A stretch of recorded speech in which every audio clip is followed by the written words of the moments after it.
being queer to me, in the very practical sense, is just the lived experience of LGBT plus people.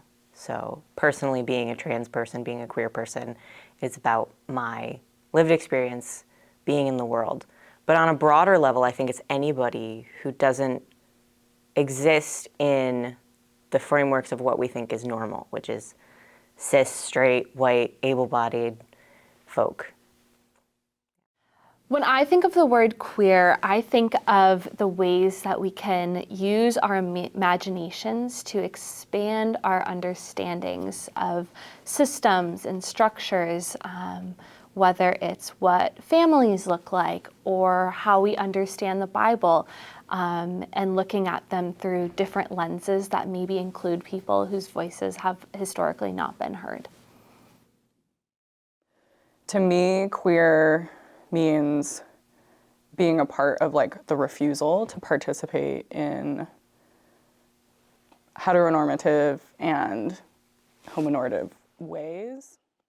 And there's also something about being queer that is about invitation to others outside of these really constrictive ways of being that we've come to see as normal and natural.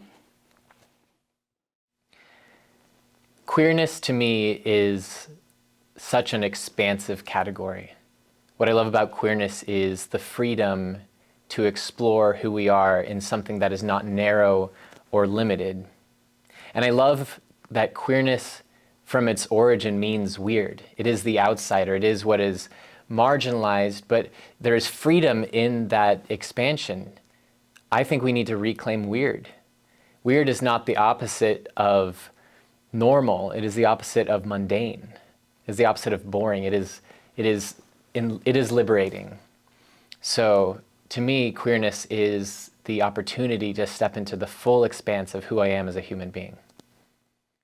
There's been a lot of really interesting research done by scholars in very similar veins to reclaiming the word queer and reclaiming crip and crip theology and taking things that are often seen as negatives or things that people view in ways that take away from what people can do and their understandings, and instead flipping them and using them as positives.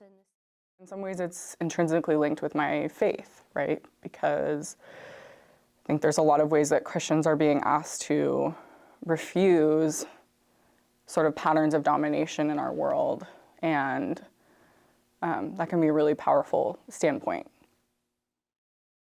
I was raised as a man, and there were expectations upon what it is to be a man that never felt authentic to me.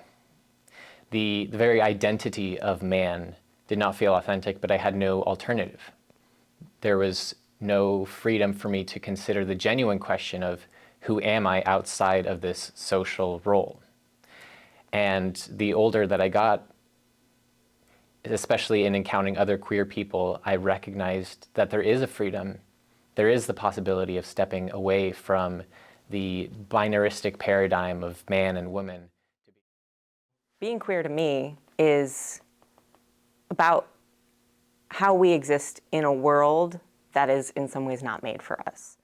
So I think now queer folks have a solidarity. We've always had it, but now more than ever, have a solidarity where we can create a way of existing where how we are is not contradictory to the world, and it's embraced and it's celebrated. How everyone is embraced and celebrated, and there's a place for it.